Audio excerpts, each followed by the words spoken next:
안녕하세요. 저는 저를 힘들게 하는 시모와 남편에게 모든 것을 그대로 돌려주고 온 30대 후반 여성입니다. 남자 하나 잘못 만나 제 인생 날아갈 뻔했던 일을 겪고 나니 사연글을 쓰지 않을 수가 없었네요. 제 직업은 은행원입니다. 저는 어릴 때 항상 부족하게 컸어요. 그래서 돈 관리가 얼마나 중요한지 잘 알고 있었어요. 제가 은행원이 된 건 힘든 집안에 도움이 되기를 바라는 마음에서였습니다. 그렇게 은행에 취직하고 2년 뒤부터는 친정 집안 돈 관리는 제가 도맡아 했습니다. 돈을 움켜쥐고 있는 게 아니라 돈을 굴려 돈을 만들었죠. 좋은 상품과 재테크 방법을 빠르게 접할 수 있었기에 가능한 일이었습니다. 그리고 친정집은 제 덕분에 목돈을 모을 수 있었고 친정 부모님은 그런 저에게 엄청 감사해 하셨어요. 부모님이 여기저기 말씀을 많이 하고 다니셔서인지 20대 후반부터는 주변에서 선자리가 엄청 들어왔습니다. 그러나 저는 자연스럽게 만나는 연애 결혼을 원했어요. 그런데 아버지의 성화에 못 이겨 선을 보게 됐는데 그 사람이 제 남편이었습니다. 아버지가 그렇게 해보라고 한 이유가 있었는데요. 바로 시부 될 분이 아버지와 건너 아는 분이었는데 동네에서 아는 사람은 다 아는 알부자였기 때문이었어요. 그분이 직접 한 다리 건너 친정 아버지에게 연락을 해온 거라 아버지는 한번 해보라며 난리셨어요.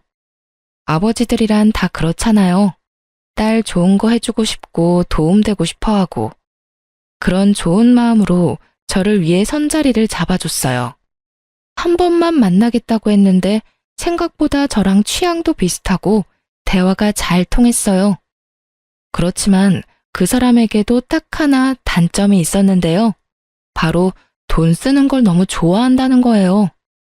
그래도 그걸 크게 신경 쓰지 않았던 건 그 정도는 제가 잡아둘 수 있을 것 같았거든요. 그리고 시부도 그런 문제 때문에 저를 마음에 들어한 모양이고요. 그렇게 남편과 1년 넘게 만나다가 시부가 더 만날 거면 결혼을 하라고 하셨어요. 남편의 과소비가 걱정이었지만 그 부분에 대해 남편과 결혼 전 충분하게 이야기를 나누었어요. 남편의 경제권과 제 경제권을 합해서 제가 관리를 하겠다고 말하고 남편에게는 용돈을 받아서 쓰라고 단도직입적으로 이야기했습니다. 저희의 미래를 위해 그리고 시부의 의견이라고 말이죠. 그랬더니 남편도 처음에는 조금 꺼려하는 것 같더니 알겠다고 하더군요. 그렇게 저희는 결혼에 꼴이 나게 되었습니다. 그런데 저희 시모는 저를 탐탁치 않게 생각했습니다. 시부가 저에게 잘해준다는 것도 그 이유 중에 하나였지만 남편의 경제권을 제가 가지고 있다는 사실이 견딜 수 없으신 것 같았어요. 제가 시모 곳간을 탐내는 그런 며느리로 보였던 것 같더라고요. 저는 그런 시모의 불안을 해소시켜드리기 위해 2주에 한 번씩 꼬박꼬박 시댁에 남편을 데리고 갔고 남편 이름으로 시댁의 용돈도 두둑히 드렸습니다. 뭘 하더라도 제 이름으로 하게 되면 남편 돈으로 생색내는 며느리라며 타박을 주곤 했거든요. 솔직히 해주고 욕 얻어먹는 건 싫었기에 남편 돈으로 남편 이름으로 해드렸더니 이번에는 다 아들 돈으로 해결하고 너는 돈도 안 쓰냐며 타박을 하더군요. 시모는 그런 사람이었습니다. 그러나 시모와는 달리 시부는 결혼 후에도 저의 든든한 지지자가 되어주셨어요. 특히 재산과 관련된 이야기들은 거의 저와 상담하셨어요. 특히 재테크에 관심이 있으셔서 저도 괜찮은 상품을 소개하고 지인을 알려드리기도 했어요. 결혼 2년쯤에는 시댁 재산도 거의 파악할 수 있었고 시부가 제게 맡긴 재산도 제법 됐어요. 그런데 남편은 정말로 시부와 정반대였어요. 돈 쓰는 걸 그렇게 좋아하는 사람은 처음이었어요. 손에 돈만 들어오면 순식간에 사라지는데 용돈도 한 달에 4번씩 나누어 주지 않으면 못 버틸 정도였죠. 저는 그런 남편을 꼭 쥐고 살았어요. 그렇지 않았다면 순식간에 모아둔 재산을 탕진했을지도 모르죠. 그런데 결혼하고 5년 차쯤 되었을 때 남편이 남편 월급으로 모아놓은 적금 1,500만 원을 저 몰래 깨서 가져갔더군요. 아무리 제가 경제권을 맡고 있어도 제 이름으로 모든 걸 관리할 수는 없었고 불투명하게 남편 월급을 쓸 수도 없으니 남편에게는 돈 쓰는 내역을 모두 공개했거든요. 그런데 그 돈이 몽땅 사라진 거였어요. 3개의 적금 통장 중 하나였지만 그래도 금액이 적은 게 아니었죠. 여보, 적금 깼어? 무슨 일 있는 거야? 갑자기 1,500을 가져가. 그냥 좀 쓸 때가 있었어. 어디다 썼는데? 혹시 차 사고라도 났어? 그런 거 아니야. 피곤하니까 먼저 잘게. 어디다 썼는지 알기라도 하면 마음이 좀 개운해질 텐데 남편은 어디다 썼는지도 알려주지 않았어요. 결국 남편과의 실랑이는 그 주 주말에 있던 시댁 모임에서까지 이어졌습니다. 저는 남편에게 틈이 날 때마다 어디에 그 돈을 썼는지를 계속 추궁했고 남편은 귀찮은 얼굴로 제 말에 짜증만 내고 있었어요. 그리고 시모에게 그 모습을 들켜버렸죠. 시모는 제게 한마디 하더군요. 얘, 너는 무슨 애를 그렇게 잡아? 도대체 뭐 때문에 그렇게 남편을 귀찮게 하는 거니? 어머님, 그게 아니라 이 사람이 저 몰래 적금 통장을 깼는데 도대체 그 돈을 어디다 썼는지 알려주지를 않아서요. 제가 뭘 알아야 다음부터 대비를 할 수 있고 제 마음도 좀 편할 텐데 도무지 얘기를 안 해줘요. 남자가 쓸 때가 있었겠지. 도대체 그런 걸로 왜 사람을 귀찮게 하는 거니? 그래서 거지근성이라는 게 참 그래. 네가 없는 집에서 살아서 돈 쓰는 법을 몰라서 그런 건 알겠지만 돈도 써볼 줄 알아야 쓰는 거야.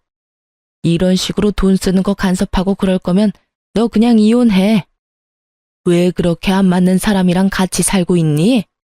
어머님, 그런 말이 아니잖아요. 저는 1,500만 원이나 되는 돈을 어디다 썼는지 궁금할 뿐이라고요. 1,500이라는 액수를 듣자마자 시모가 살짝 멈칫하더군요. 당연하죠. 그 돈은 작은 금액이 아니었으니까요. 몇십만 원, 아니 차라리 몇백만 원이었다면 제가 이렇게까지 남편을 추궁할 일도 없었을 거예요. 그런데 거의 1,500이라는 돈인데 그 돈이 어디 갔는지조차 모른다는 건 말이 안 되잖아요. 남편이 뭔가를 샀으면 집안에 물건을 산 흔적이라도 있을 텐데 그런 것조차 없었으니까요. 금액이 좀 크기로써니 그게 그렇게 남편을 잡을 일이야?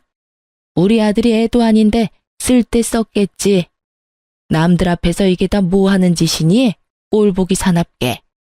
돈돈거리다가 나중에 고생하는 건 너야. 그 정도는 남편 일탈이라 생각하고 넘어가.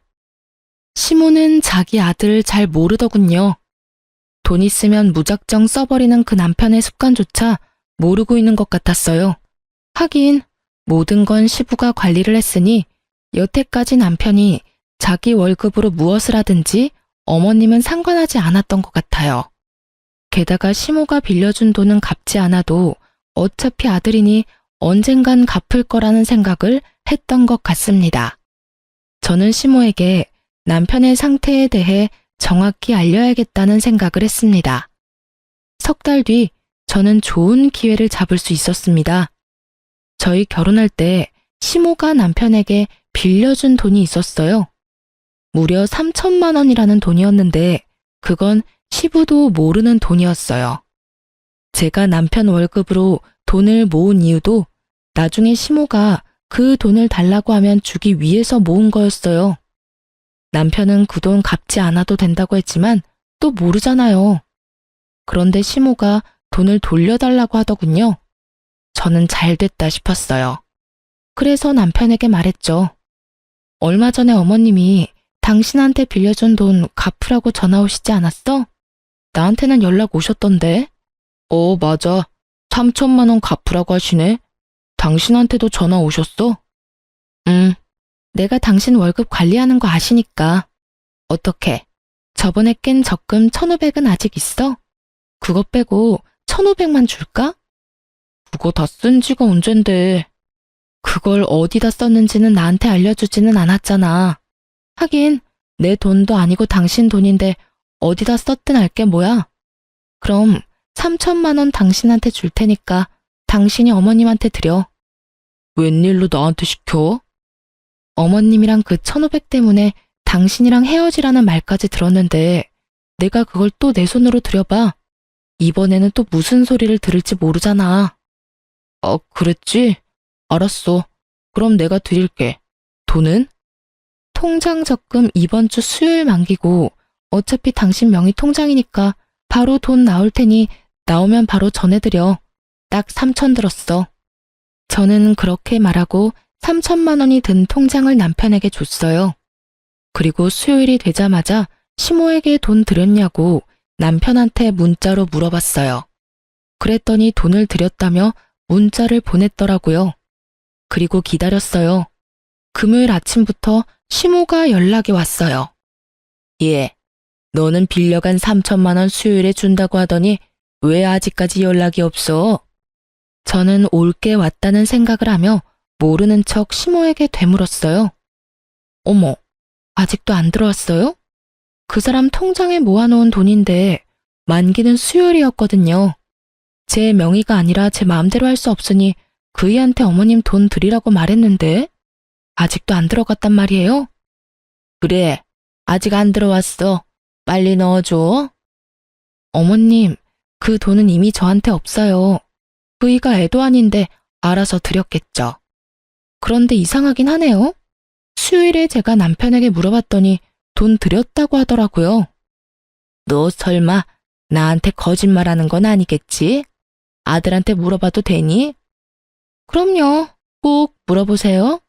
그리고 저는 보냈다는 문자 내용이 있는데 보내드릴까요? 됐다. 내가 전화해보마. 저는 전화를 끊고 그 뒤에 올 시모의 전화를 기다렸습니다. 저는 그 돈이 아직까지 남편에게 있을 거라고 생각하지 않았습니다. 돈만 있으면 다 써대는 사람이니 어딘가 썼겠죠. 저번에 1,500만 원이 그대로 사라진 것처럼 말이죠. 그런데 시모와 전화를 끊자마자 남편이 집에 들어오는 것입니다. 저는 좋은 구경하겠구나 싶어 시치미를 뚝 떼고 있었죠. 그랬더니 남편 전화로 연락이 오더군요. 엄마. 무슨 일이야? 그거? 좀만 기다려주면 안 돼? 아직 돈이 안 나와서. 뭐? 그렇게 말하면서 남편이 제 눈치를 보더군요. 저는 왜 그러냐는 눈빛으로 남편을 바라보았습니다. 남편이 한숨을 푹 내쉬더니 말하더군요. 혹시 오늘 엄마 전화 받았어? 전화 받았어. 나한테 돈 내놓으라고 하시길래 당신한테 말씀하라고 얘기했어. 왜 돈이 안 들어왔대? 당신 돈 드렸다고 했잖아. 그게 혹시 적금 해놓은 거 더 있어? 그런 게 어딨어? 당신이 1,500 그때 가져다 쓰고 이번에 남은 게 마지막이야. 이제 더 이상 모아놓은 돈도 없어. 왜 그러는 건데? 어머님이 대체 왜 전화하셨는데? 아무것도 아니야. 그런데 아무것도 아니라는 남편의 말과는 달리 시모는 제게 전화를 했어요. 그래서 저는 남편 앞에서 스피커폰으로 전화를 받았죠. 네, 어머님. 무슨 일로 전화하셨어요? 그이한테 전화는 해보셨어요? 너 도대체 중간에서 무슨 짓을 한 거야? 왜 애가 돈이 없다 그래? 만기가 다 됐다면서. 그런데 왜 아들이 돈이 안 나온다고 하는 거냐고. 이상하네요. 지금 그이랑 같이 있는데. 그이한테 다시 한번 물어보시겠어요? 제 말에 남편이 난처한 표정을 짓더군요. 거짓말을 하려고 했는데 딱 들킨 거죠. 당신 어머님한테 돈 안 드렸어? 무슨 일이야? 만기 수요일이라고 내가 말했잖아. 그게... 엄마, 내가 나중에 준다고 얘기했잖아요. 왜 전화까지 해서 이 난리야? 설마 너 그 돈 다 쓴 거니? 3천만 원이나 되는 큰 돈을? 그러면 남아있는 거라도 내놔. 남편이 잠시 망설이더니 좀만 기다려줘 라고 말하더군요. 야, 너 진짜로 다 쓴 거야? 너 도대체 뭐 하고 다니는 건데? 너 그게 어떤 돈인 줄 알고 쓴 거야? 그냥 준 거라고 생각하면 되잖아. 결혼할 때 부모님이 도와주는 집도 많은데 그런 거라고 생각해. 왜 그걸 악착같이 다 받으려고 해? 너 그걸 지금 말이라고 하니? 우리가 너 결혼할 때 해준 게 얼마나 많은데. 지금 너희 살고 있는 집도 너희 아버지 명의로 된 아파트잖아. 결혼할 때 돈 없이 결혼한 주제에 엄마한테 빌려간 돈까지 지금 네가 다 써버렸다. 이 말이니?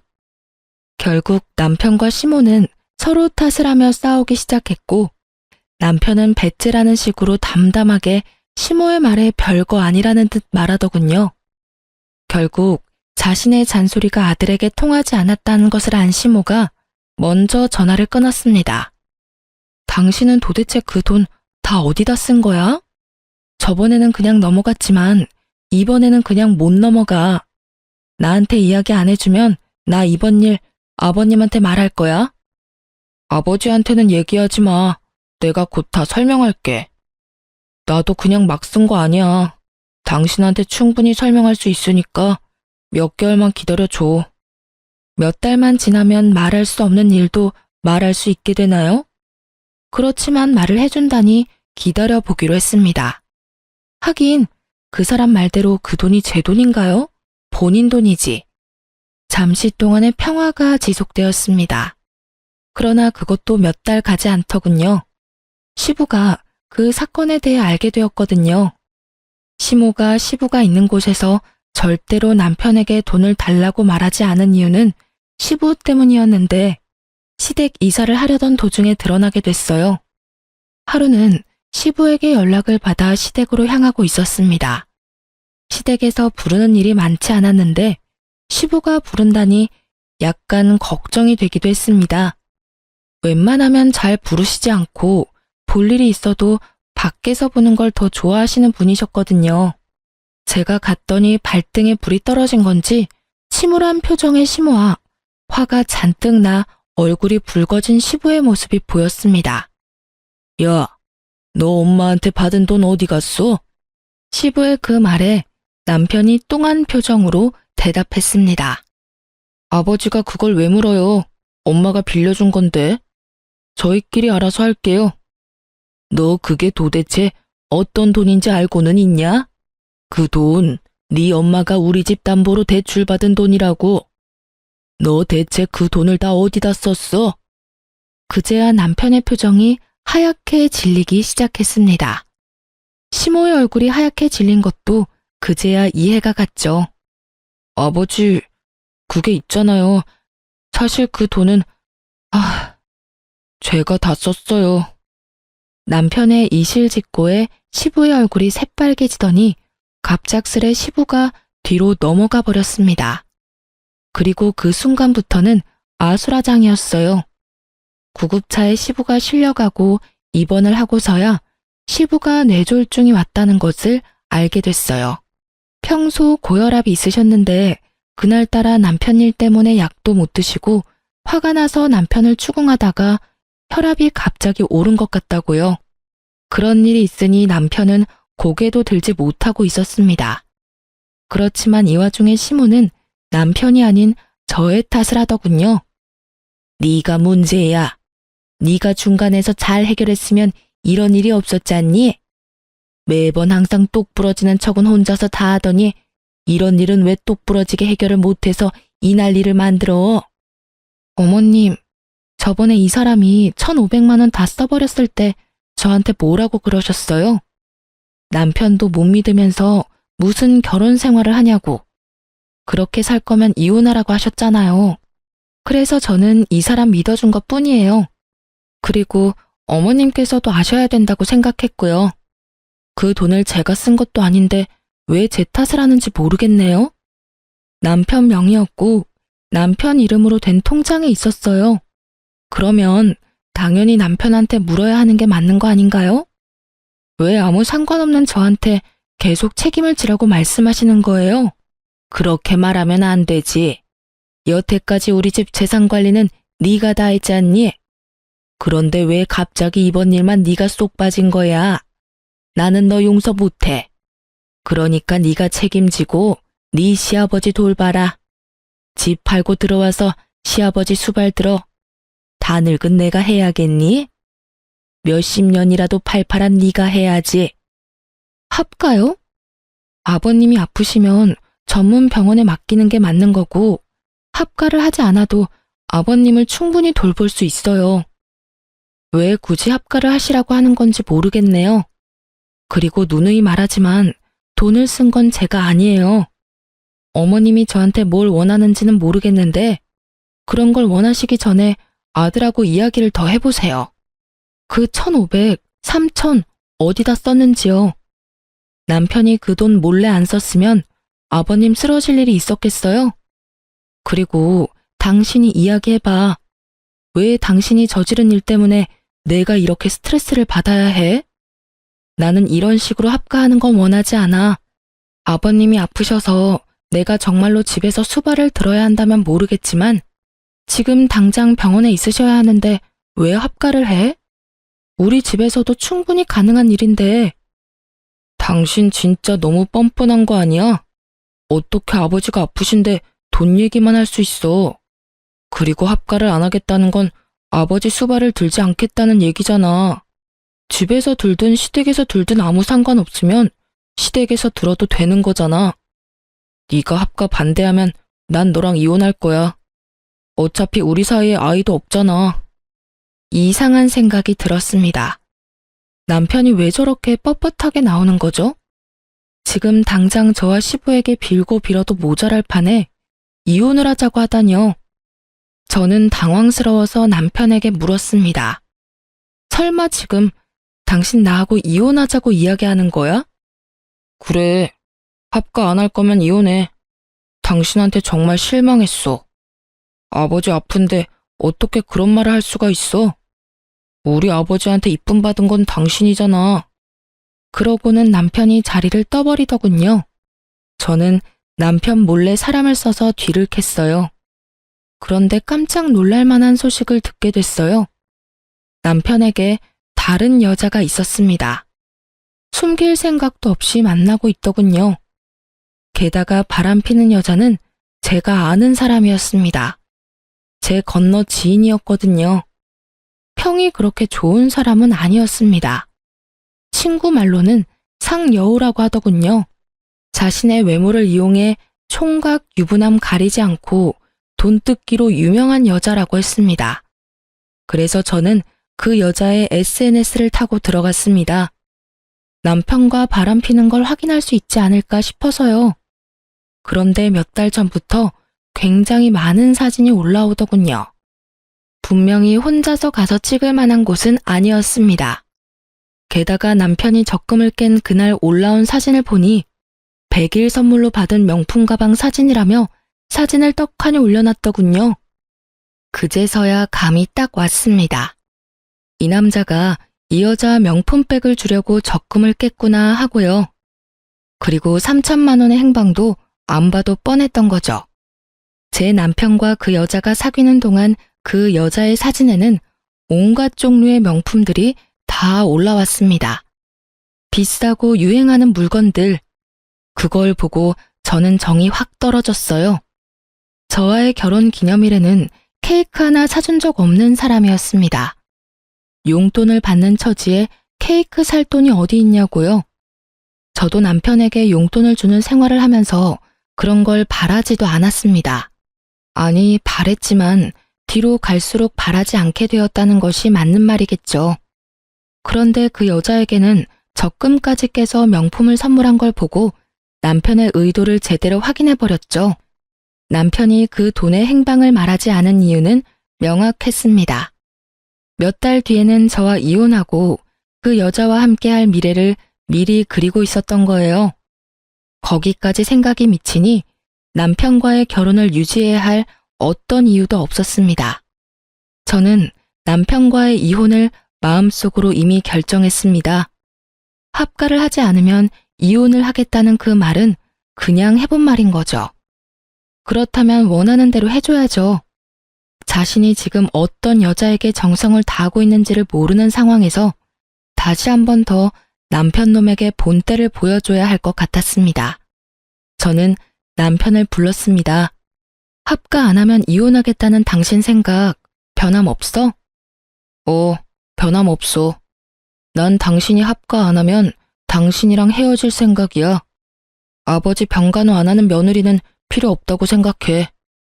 분명히 말하겠는데 나는 병간호 하지 않겠다고 말한 적 없어.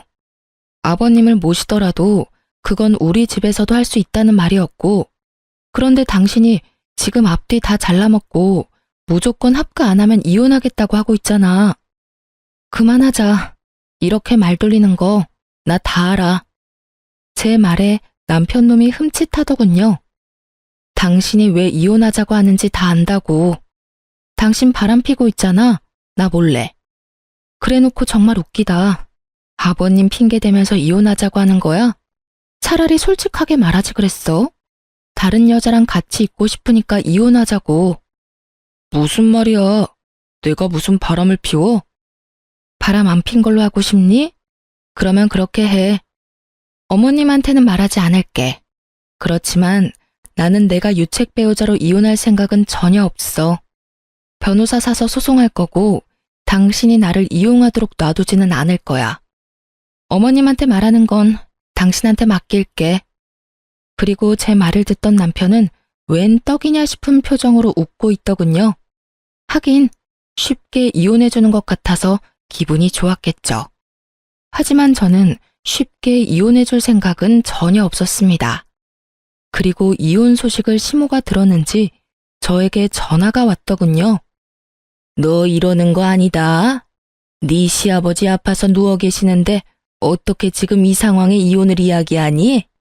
너 설마 아버지 수발 들기 싫어서 이혼하자고 하는 거니? 그런 거 아니고 이혼은 그 사람이 먼저 이야기를 했고 저는 합가를 들지 않아도 아버님 수발을 들겠다고 분명히 말했어요. 그거를 받아들이지 않은 건 남편이고요. 그러니까 하고 싶은 말이 있으시면 아드님한테 하세요. 이 모든 게 남편 계획이니까요. 너 이렇게 헤어진다고 해서 너 혼자 잘 먹고 잘 살 수 있을 거라고 생각했어? 주변에서 너 시아버지 수발 들기 싫어서 이혼한 거라고 소문 다 나면 좋은데 시집이라도 갈 수 있을 것 같아? 네가 우리 아들만큼 괜찮은 남자를 어디 가서 만나니? 그러니까요. 늙어서 혼자 죽어도 상관없으니까 어머님 아드님 같은 분하고는 같이 살기 싫어요. 그리고 아들한테 무슨 소리를 들었는지 모르겠지만 제 남편이 먼저 바람나서 저한테 이혼하자고 한 거거든요. 좋으시겠어요. 여우 같은 며느리 맞이하게 되셔서. 저는 그렇게 이야기하고 전화를 뚝 끊었습니다. 그리고 남편 놈 이름으로 시모에게 하던 모든 걸 끊어버렸어요. 2주에 한 번씩 남편을 데리고 시댁에 가는 것도, 남편 이름으로 용돈을 주던 것도 끊어버렸죠. 그리고 남편에게 시모에게 연락하라는 잔소리도 더 이상 하지 않게 되었죠. 그렇게 되니 당황한 건 제가 아니라 시모였던 것 같아요. 남편은 정이 없고 본인 부모에게도 애정을 그리 갖지 않는 사람이었어요. 그 사람에게는 돈만 중요할 뿐이지 부모는 그 뒤 이야기였거든요. 그런 남편 멱살 잡아가며 시모에게 효를 다하도록 만든 건 저였죠. 그런데 한순간에 다 사라졌으니 시모 입장에서는 아들이 갑자기 변해버렸다는 생각밖에 들지 않았을 거예요. 그리고 저는 이혼 소송을 하면서 상대방 여성에게 상간녀 위자료 소송까지 했습니다. 아시잖아요. 상간녀 소송하면 남자 쪽에서 다 내주는 거. 결국은 남편도 그렇게 한 것 같더라고요. 그 여자에게 빠져서 시모에게 주던 돈도 그 여자한테 주고 시모에게 매주 가던 것도 그 여자에게 가고 제가 모아뒀던 돈으로 그 여자에게 차까지 선물했더군요. 그것을 알게 된 것은 그 여자의 SNS에서였습니다. 제가 이혼을 선언하고 난 뒤부터 그 여자 SNS에는 남편에게 받은 선물들로 가득 차더군요. 그리고 남편 놈의 얼굴도 같이 찍혀 나오기 시작했죠. 아주 당당하고 자신감 있는 상간녀의 행보였습니다. 제가 할 복수는 간단했습니다. 저는 이혼 판결 떨어지기 직전에 제가 담당하고 있던 시부의 재산 관리에 대해 남편에게 알려줬습니다. 특히 시부가 특별히 관리하던 부동산 같은 경우에도 남편에게 다 알려줬어요. 모든 것이 시부 명의로 되어 있는 재산들이 있기 때문에 저는 이혼 전 남편에게 모든 것을 돌려준다는 명목하에 시부 재산과 관련된 것도 남편에게 다 알려준 거였어요. 제가 남편에게 그 목록을 알려주었을 때 남편은 눈이 확 커지더군요. 이게 다 뭐야? 이거 아버님이 나한테 관리하라고 했던 재산 목록들이야. 아버님 명의로 되어 있으니까 내가 가지고 있어봤자 아무 소용없고 어차피 당신과 나 이혼할 건데 이런 거 가지고 있다가 이혼할 때 또 무슨 소리 들을지 모르니 깨끗하게 다 당신한테 돌려주는 거야. 원래라면 아버님한테 돌려드려야 하는데 아버님 상태가 지금 좋지 않으시잖아. 그러니까 당신이 책임지고 관리하고 어머님한테도 말씀드려. 난 당신과 이혼하면 이 일에서 완전히 손 뗄 테니까. 남편의 눈동자가 욕심으로 번들거리는 것이 보였습니다. 그리고 이혼하고 한 달 뒤 시모에게 연락이 왔더라고요. 야, 너 도대체 뭐 하는 년이야? 감히 우리 집 재산을 탐내? 돈 다 어디다 빼돌렸어? 악에 가득 받쳐 화를 내는 시모의 목소리에 저는 태연히 말했습니다. 도대체 무슨 돈을 말씀하시는 거예요? 재산이라니. 저는 아는 바가 전혀 없습니다.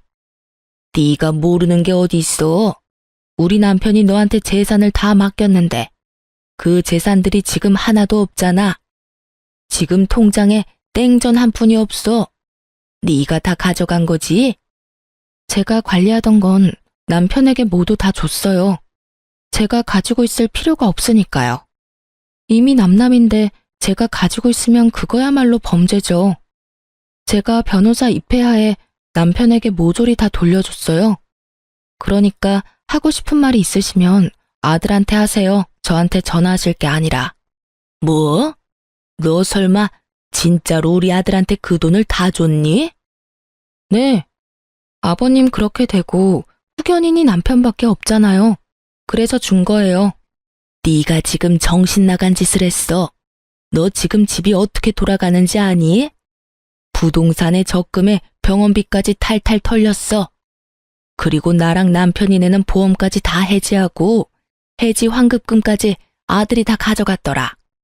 너 어떻게 이럴 수가 있어? 네가 그걸 우리 아들한테 주지 말고 나한테 줬어야지. 왜 그걸 아들한테 줬냔 말이야? 이상하네요. 어머님이 저번에 그러셨잖아요. 아들이 애도 아니고 뭐가 그렇게 못 믿겠냐고요. 그래서 돌려드린 것 뿐이에요. 그리고 어머님한테 돌려드릴 수도 없는 노릇이었어요. 저랑 그 사람 이혼한다고 어머님이 저한테 얼마나 화를 많이 내셨어요? 제가 어머님하고 이야기를 하고 싶었겠어요? 너 설마 우리한테 엿먹이려고 지금 이런 짓 하는 거니? 너 우리 돈 다 털리라고 아들한테 돈 쥐어준 거야? 어머님, 아들을 좀 믿으세요. 항상 저한테 하시던 말씀이었잖아요.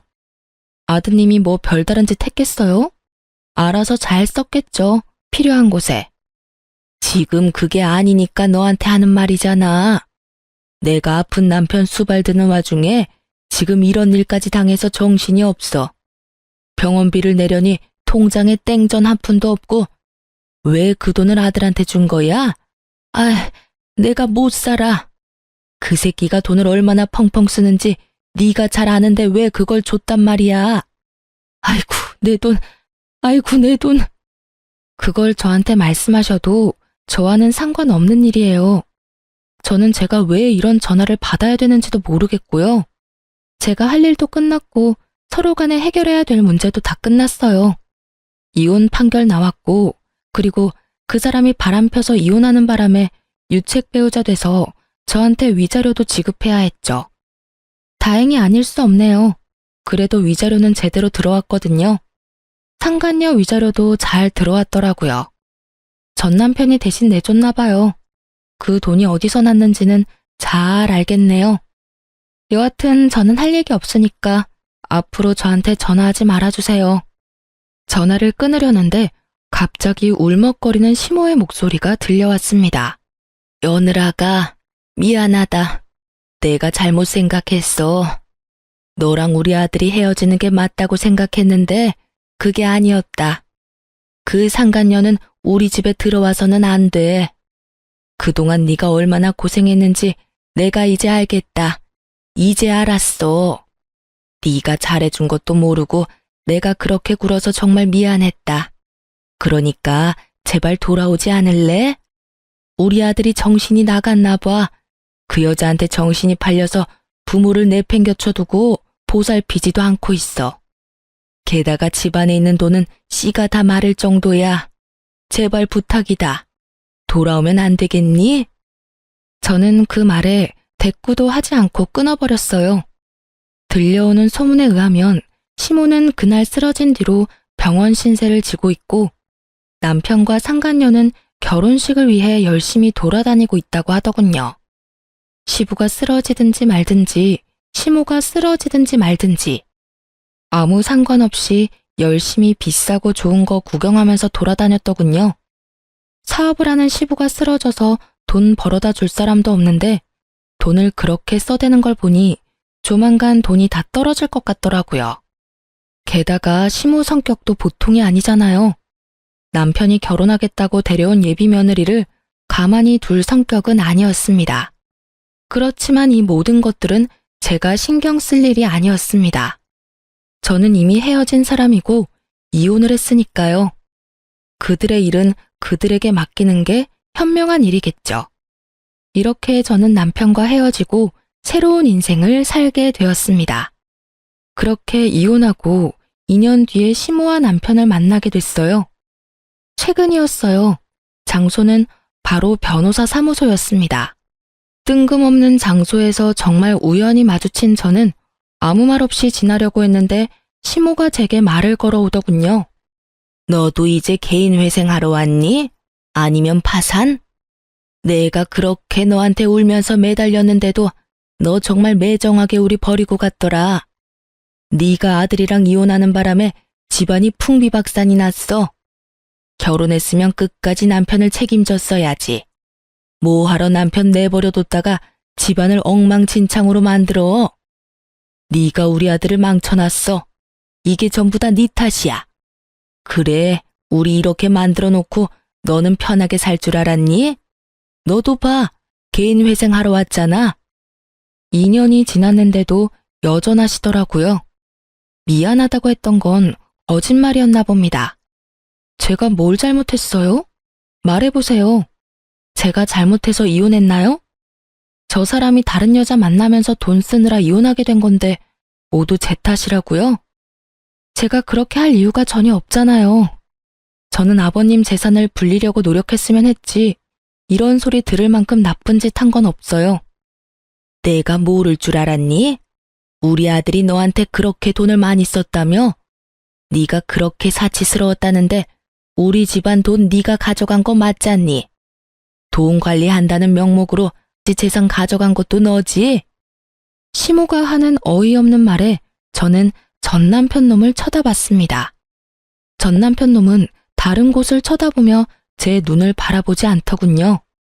자기 잘못을 끝까지 반성하기는커녕 제게 뒤집어 씌우는 걸 보며 저는 화가 났습니다. 제가 남편에게 무언가를 많이 받아봤다면 그런 말을 들어도 할 말이 없었을 거예요. 그런데 저런 남편에게 결혼 기념일 선물도 받아본 적이 없거든요. 저는 시모에게 어이없다는 듯이 말했습니다. 저 남자가 무슨 말을 어떻게 했는지 모르겠지만 저는 남편에게 결혼 기념일 선물도 받은 적이 없어요. 제가 용돈을 주는 생활을 하다 보니 남편이 그러더군요. 용돈 받는 처지에 선물은 못 산다고요. 그래서 각자 선물을 준비하는 대신 생활비에서 돈을 조금 떼서 커플 신발이나 커플 옷을 사는 게 저희 결혼 기념일을 보내는 방법이었어요. 엄밀히 따지면 제 돈으로 신발 산 거랑 뭐가 다르죠? 저도 생활비를 내고 저 사람도 생활비를 내는데 거기다 더 웃긴 건 케이크나 음식은 제가 모두 다 준비했거든요. 그리고 전 남편 월급이 어떻게 쓰였는지는 제가 정확하게 다 기록해 두었고 영수증도 다 모아놨기 때문에 보시면 알 거예요. 그거를 안 보시고 지금 여기 와서 저한테 이런 말 하시는 건 말이 안 되죠. 그리고 어머님은 제가 그 돈을 다 썼다고 생각하는데 어머님 예비 며느리가 그 돈을 다 쓴 거예요. 아니지. 지금은 예비 며느리가 아니라 며느리겠네요. 재혼했잖아요. 전 남편은 고개를 푹 숙이며 제 눈을 마주하지 못했고 시모의 얼굴은 사색이 되어 하얗게 질렸습니다. 그걸 보니 상간녀와 남편이 잘 되지 않았다는 걸 짐작할 수 있었습니다. 하긴 그렇게 돈을 좋아하는 여잔데 개인 회생이나 하는 남자와 만나고 있을 리 만무하죠. 저는 마지막으로 시모에게 팩트를 날렸습니다. 제가 전 남편과 처음으로 다투게 된 그 1,500만 원 사건, 그 1,500도 상간녀 가방 사는데 들어갔더라고요. 그 여자 SNS 확인해보니 그 적금 깬 날 1,000만 원 넘는 가방 자랑하려고 사진을 휘황찬란하게 올려놨더라고요. 전 남편이 어머님한테 돌려줘야 했던 3,000만 원도 그 여자한테 썼던 것 같던데 확인 안 해보셨나 보네요? 시모가 제 변명 아닌 변명을 듣고는 다 이해한다는 어조로 제게 비웃으며 말하더군요. 그래, 뭐든. 너도 지금 개인 회생하러 변호사 사무실 찾아왔는데 그런 너 붙잡고 이런 말 하는 것도 웃긴 일이지. 안 그러냐? 시모는 마지막까지 저의 자존심을 박박 긁으려는 듯 소리를 지르더군요. 그리고 그때 변호사 사무실에서 변호사가 나왔어요. 그리고 변호사가 저를 향해 여보라고 부르는 순간 그 공간이 싸늘하게 식었습니다. 여보, 서류 놔두고 간 거 있다고 해서 갖다 주러 왔어. 이거 맞지? 맞아. 고마워. 여기까지 오느라 고생했어. 조금 있다가 점심시간이니까 기다릴래? 같이 밥 먹으러 나가자. 제게 잠시만 기다려달라고 하던 남편이 대기하던 한 사람을 데리고 변호사 사무실로 먼저 들어갔어요. 저는 시모를 보며 웃었습니다. 저는 개인 회생하러 온 게 아니고 재혼한 남편 서류를 주러 왔어요. 무슨 착각을 하셨는지 모르겠지만 저는 개인 회생 파산과는 거리가 멀거든요. 알다시피 돈 관리는 철저하게 하니까요. 누구랑은 다르게요. 어쨌든 과거 이야기는 과거 이야기고 솔직히 말하면 저는 지금도 잘못 없다는 입장이에요. 여자한테 빠져서 저에게 이혼을 요구한 것도 남편이고 제가 시어머니에게 드리라고 했던 아버님의 재산을 다 탕진한 것도 남편이죠. 그리고 남편에게 그 어떤 선물도 받아본 적이 없는 것이 저예요. 무슨 탓이든 탓을 하고 싶으면 남편 상간녀한테 하세요. 얼마나 되는 돈을 탕진했든 그 여자가 다 가져간 거니까. 그렇게 말하고 뒤돌아 나가려던 제가 한마디 더 붙였어요. 아 참, 그리고 저희 남편 실력 좋거든요. 그러니까 상담 잘하고 가세요. 2년 만에 재산 탕진한 거 보니까 참 딱하기는 하네요. 하늘이 무너져도 솟아날 구멍은 있다니 이야기 잘하고 상담 잘 받고 가세요. 그렇게 이야기하고 조금 뒤 남편이 사무실에서 나오면서 제 손을 잡았습니다. 상담이 많이 밀려서 미안해. 식사는 뭘로 할래? 뱃속에 있는 우리 아이는 뭘 좋아할까? 아이가 좋아할 만한 것으로 먹을까? 지금 우리 아이는 한식이 너무 먹고 싶대. 우리 맛있는 한정식 먹으러 갈까? 그래, 우리 여왕님이랑 우리 공주님이 원하는 건 뭐든 들어줘야지. 다정다감한 남편 덕분에 의도치 않게 금술 좋은 부부 모습을 보여주었더니 절 쳐다보는 표정에 부러움과 시기가 가득하더군요. 게다가 전 남편과 사이에는 가지지 못했던 아이까지 가지고 있으니 시모의 얼굴에는 짜증이 한가득이었습니다. 그러나 부끄러워서였는지 얼굴이 뻘겋게 돼서는 나중에 다시 오겠다며 나가버리더군요. 도망가는 두 사람의 모습을 보니 참으로 웃겼습니다. 상간녀가 없는 걸 보니 두 사람은 이미 찢어진 것처럼 보였어요. 나중에 들어보니 전 남편이 개털된 걸 알고 상간녀가 애저녁에 손절했더군요. 결혼하겠다며 드레스며 예식장이며 다 돌아다녀 놓고는 원하는 걸 얻지 못하니 순식간에 헤어졌더라고요. 그렇지만 상간녀도 이번에는 그 일에 대한 대가를 확실히 받았더라고요. 제 말을 들었던 시모가 상간녀를 쫓아다니며 아들이 준 돈 다 내놓으라며 가는 곳곳마다 따라다니며 괴롭혔다고 하더라고요. 결국 버티다 못한 상간녀가 전 남편에게 받은 물건들 중에 몇 가지를 되돌려줬다고 하더군요. 하지만 이미 중고가 된 상품들이었고 다시 되파는 것도 손해를 보는 것이었기 때문에 잃어버린 돈만큼 돌려받지는 못했다고 해요. 전 남편과 시모는 남편 사무소 앞에서 한바탕 싸운 모양이었습니다. 남편 회사 직원이 나중에 이야기를 해주더군요. 시모가 전 남편에게 너 때문에 우리 집안 돈의 씨가 말랐다며 너 어떻게 책임질 거냐고 아주 난리가 났다고 하더랍니다. 어디 가서 그런 여우 같은 여자한테 걸려가지고 잘 살고 있는 마누라를 내쫓아서 집을 상태로 만들었냐며 전 남편을 너덜너덜하게 만들었다고 하더군요. 그렇지만 전 남편도 참지만은 않았다고 해요. 이혼한다고 했을 때 좋아했던 건 엄마가 아니냐며 둘이서 또 그 앞에서 치고받고 싸우느라 한동안 통행에 방해가 됐을 정도라고 합니다.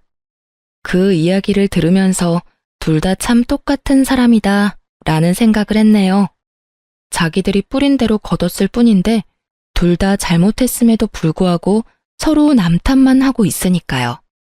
저는 그런 사람들과 일찌감치 잘 헤어지고 새로운 남자와 잘 살고 있습니다.